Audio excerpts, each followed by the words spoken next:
You know, when you really start to look into what's going on, you're going to come to the conclusion very quickly, if you really search it out honestly in your own mind. Number one, there is no money. And that's a hard concept for people to grasp, but you know, in the seminar we hand out documents and different things that actually prove that there is no money. I have a document from the Department of Treasury that says Federal Reserve notes are not money. They're not dollars. They're pieces of paper that represent purchasing power.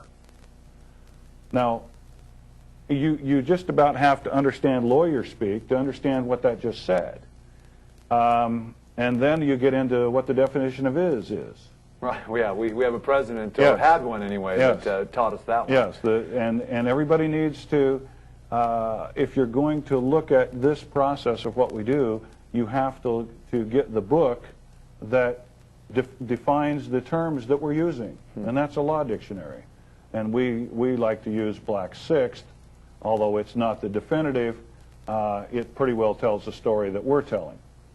But back to what we're talking about with debt, most people, if they remember back in U.S. history, and again, now this is just a theory, okay? I don't know that anybody's going to jump up and wave papers in the air and say, I've got it right here, here's the proof, okay?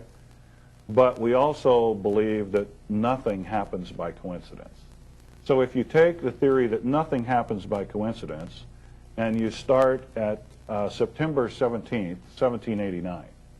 Now, the average 95% of the people in America don't have any idea what day or what happened on September 17th, 1789. But that was the day that the Congress assembled, ratified the Constitution for the United States of America. And it was on that day that the United States became bankrupt.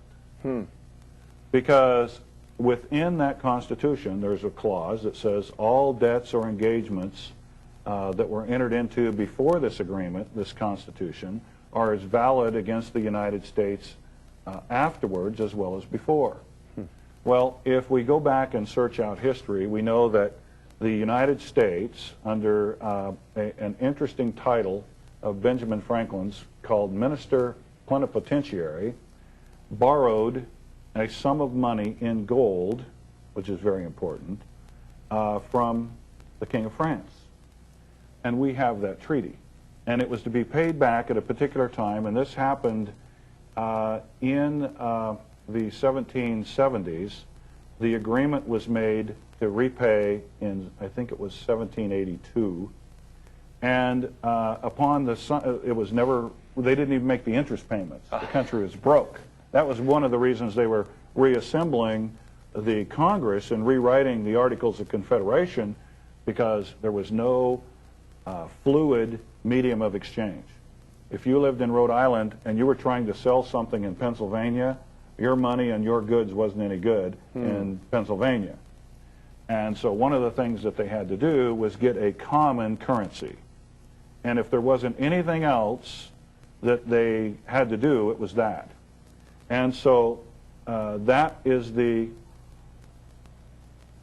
beginning, if you will, of the Continental Congress and the Constitution of the United States. And if you think about that, in today's terms, that's all about commerce. Right. And that's what we deal in, is commerce. And so there was a specific repayment plan put forward that wasn't met. And at the signing of the Constitution, the country was bankrupt. National bankruptcy lasts 70 years. There has to be, in reorganization, a plan or a pledge made of assets, if you will. Well, at the time there were only 13 colonies. What asset base did they use? We don't know, except that it was probably eventually other colonies. Well, if you move ahead 70 years, you come to 1859, September 17th, right before the presidential election, and you come out of bankruptcy, and now you have to either repay your debt or go back into bankruptcy. Interesting. Okay? And so if you can't yet pay your debt, you have to reorganize once again. And if you reorganize once again, you have to make a new pledge.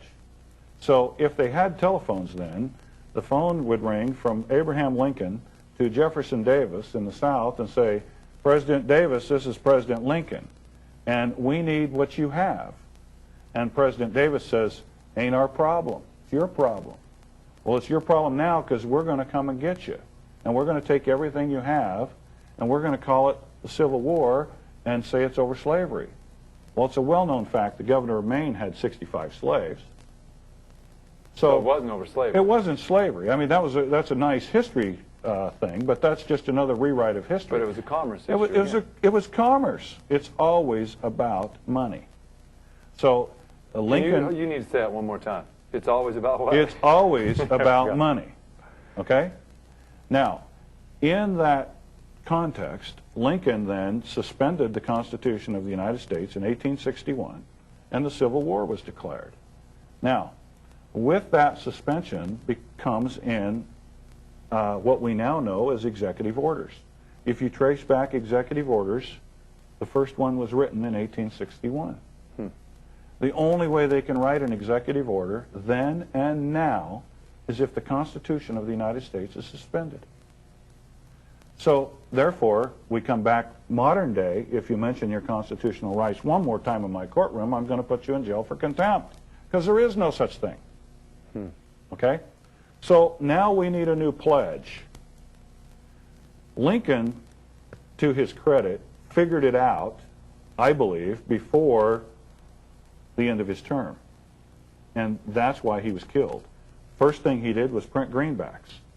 And he was going to repudiate the debt and issue currency of the United States with no interest. Okay? That was his reorganization. Yeah. That was his reorganization plan. Okay? A bullet got in the way of that. Interestingly, 100 years later, another president tried the same thing, and he got killed too. His name was Kennedy. That's how all that ties together. Kennedy printed U.S. notes, and he was going to issue those. Lyndon Johnson's first executive order was to rescind that order that Kennedy had written to issue U.S. notes. Now, if you go then to 1860 and 61, we got to make a new pledge. We pledge all the assets of the South. And in that comes the ratification of the 14th Amendment. In 1871, there's a government called, a corporation called the Government of the District of Columbia, February 19th, 1871. In 1878, the name of that corporation is changed to the United States. Now the 14th Amendment is here. The government of the United States, a corporation is in place, in all the districts. You all live in the District of Washington, Western Division. Did you know that? Yeah, it's amazing. I did know that, but that kind of terminology is totally foreign to us. Yes. We don't think anything of it, but you have to look at Washington, District of Columbia. Okay? What is Columbia? What is that? Anyway, to get back to our bankruptcy story. Yeah, that is a good question. What is that? They pledge all the assets of the South.